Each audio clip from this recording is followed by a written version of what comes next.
तारखेला चेडो करता 10-12 वर्सां जाली तेन्ना आमचो पाडव्याच्यान उपास ते दिदरपत जाय पर्यंत उपास आसता तेन्ना आयज दिदरपत कळ्ळें तुका आयज पयलो तेन्ना एक देवाची एक उत्साह उमेद तशें म्हणून आमी करता.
आयच्यान आमचो रामनमी जो जात्रोत्सव आसा आयच्यान सुरवात जालो. दनपारां आमचा रामजन्म उत्सव साजरो केलो. ही खरी जात्रा आमची गुढीपाडव्या पासून चैत्राचो पयलो दीस आसा त्या दिसाच्यान चालू जाल्ली आसता आनी रामनवमीक तेजी सांगता येता. रामनवमीक रामजन्म साजरो करता दनपारचो मोठ्या प्रमाणात साजरो केलो दनपारां आनी रातचो आतां वीरभद्र आसतलो. ताजे मदीं आमचे 7 ते 9 एवरीडे आमी सांस्कृतीक कार्यक्रम असतात. गाण्याचे कार्यक्रम आशिल्ले, आयजूय गाण्याचो कार्यक्रम आशिल्लो. मदीं आमचे भजनाचो कार्यक्रम आसा तोय आमचे एवरीडे सद्दां आसता आमचो भजनाचो कार्यक्रम. आनी तो कार्यक्रम जातकीर आयज आतां आमची जशी रामनवमी जाली, आतां आमची सांजची पालखी जाली, आतां मागीर ताचे आमचे घोटी व्हरपाचे कार्यक्रम सुरू केल्लो आसा. तीच मुर्ती आसा फाल्यां सांजे रथाक बसतली, सकाळी पहाटे 4 हांगासर नारायणच्या वांगडा वतली. ताचे पयलींसर हांगासर आमचो आतां वीरभद्र जातलो 12 हो वार्षिक वीरभद्र पळोवपाक लोकांची खूब हांगसर लोट गर्दी सगळे गोंयच्यान लोक जे हांगसर आसात ते बरे बरे पळोवपाक येयल्ले आसतात. मोठ्या प्रमाणांत आमी ही जात्रा आमची जर रामनमीची जात्रा आसा ती खूब मोठ्या प्रमाणांत आमी साजरी केली वता. फाल्यां सकाळी रथ जो आसा नारायण देवळा कडल्यान वटी भरता नाचयत नाचयत लोक तो आमी हाडटले. रातचे 10 पर्यंत आमी तो हांगसर रथ पावयतले, देवळा पावयतले.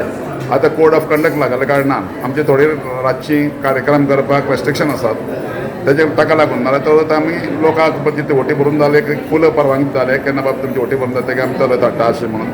फुडें लोकांनी थोड्यांनी आमकां सहकार्य करचें, सहभाग घेवचो, लोकांक सगळें सहभाग करचें. थोड्याले वटी उरल्यो एखादी जाल्यार तिणी हांगसर देवळा कडेन व्हरच्यो अशें आमी तांकां आव्हान करता.